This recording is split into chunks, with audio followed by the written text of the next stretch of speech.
Olá, caríssimos irmãos e irmãs.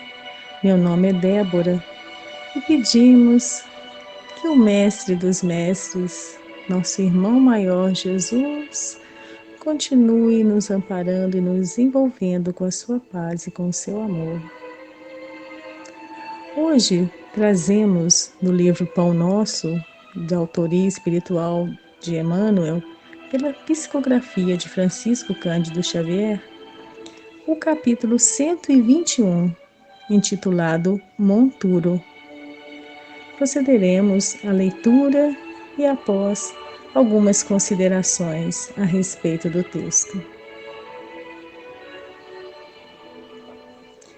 Nem presta para a terra, nem para o monturo, lança-o fora. Quem tem ouvidos para ouvir, ouça. Jesus. Descrito em Lucas, capítulo 14, versículo 35. Segundo deduzimos, Jesus emprestou significação ao monturo. Terra e lixo, nesta passagem, revestem-se de valor essencial. Com a primeira, realizaremos a semeadura. Com a segunda, é possível fazer a adubação onde se faça necessária. Grande porção de aprendizes, imitando a atitude dos fariseus antigos, foge ao primeiro encontro com as zonas estercorárias do próximo. Entretanto, tal se verifica porque lhes desconhecem as expressões proveitosas. O Evangelho está cheio de lições neste setor do conhecimento iluminativo.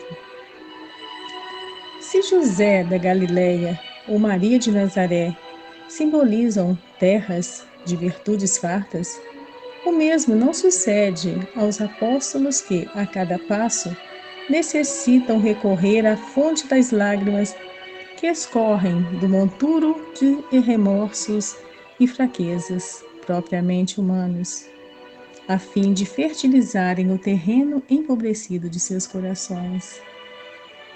De quanto adubo dessa natureza precisaram Madalena e Paulo, por exemplo, até alcançarem a gloriosa posição em que se destacaram?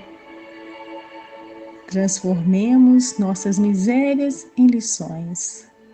Identifiquemos o monturo que a própria ignorância amontoou em torno de nós mesmos. Convertamo-lo em adubo de nossa terra íntima e teremos dado razoável solução ao problema de nossos grandes males. Finaliza assim Emmanuel.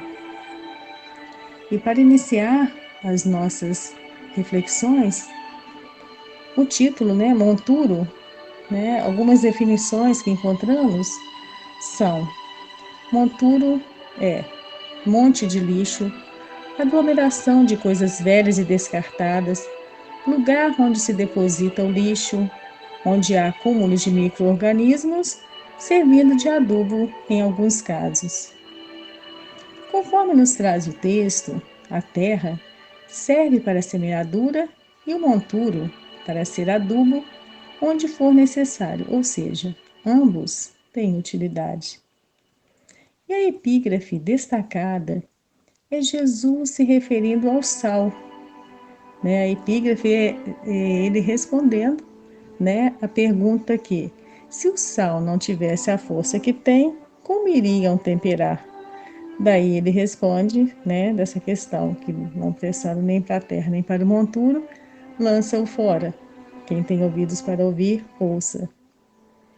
Já no texto, Emmanuel nos diz também que muitos de nós ainda fugimos das zonas estercorárias e podemos entender como sendo sentimentos inferiores, Então, que ainda fugimos das zonas estercorárias do próximo. Com isso, demoramos a perceber que o próximo também tem expressões proveitosas, ou seja, virtudes.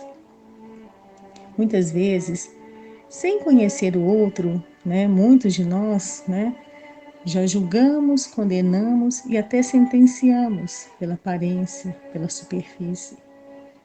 Temos a tendência a criticar, a julgar e a nos afastar, acreditando que ele não serve, que o outro não serve, e o lançamos fora, como consta na epígrafe descrita por Lucas.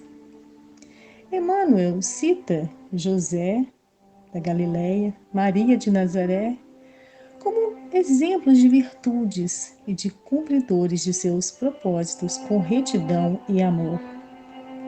Cita os exemplos de Madalena e Paulo, que com certeza tiveram suas dificuldades, mas conseguiram sublimá-las e caminhar de acordo com os preceitos do Cristo.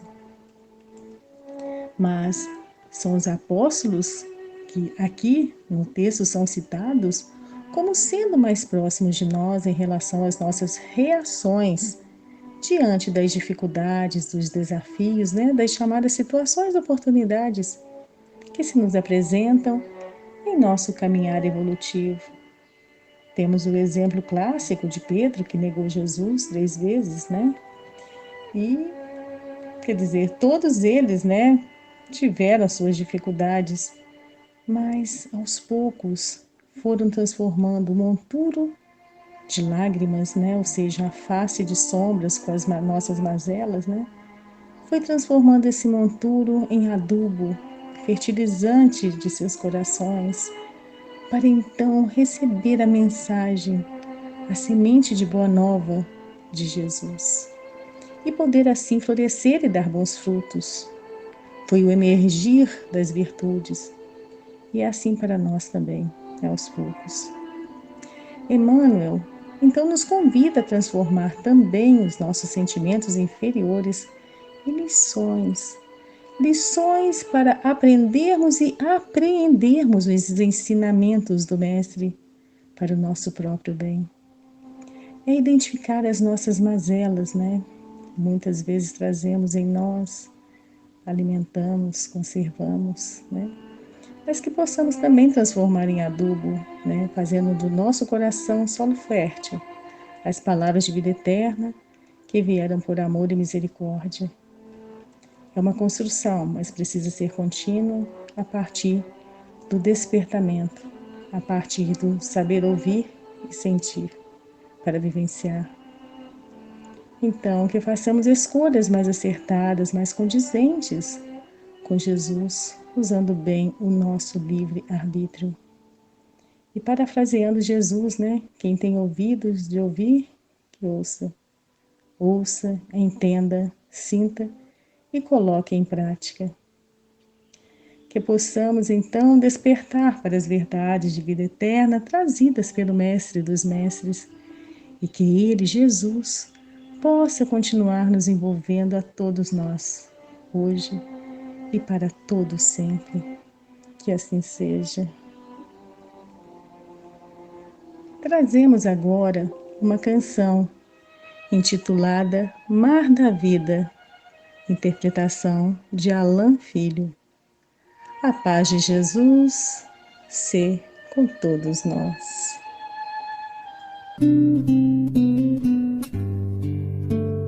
Ondas da vida carregam o barco, atracado no tempo, não quer navegar.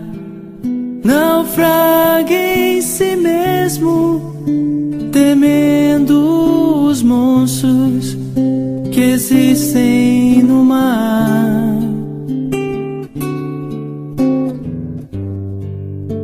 O monstro da morte consegue sozinho fazer com que barcos prefiram parar.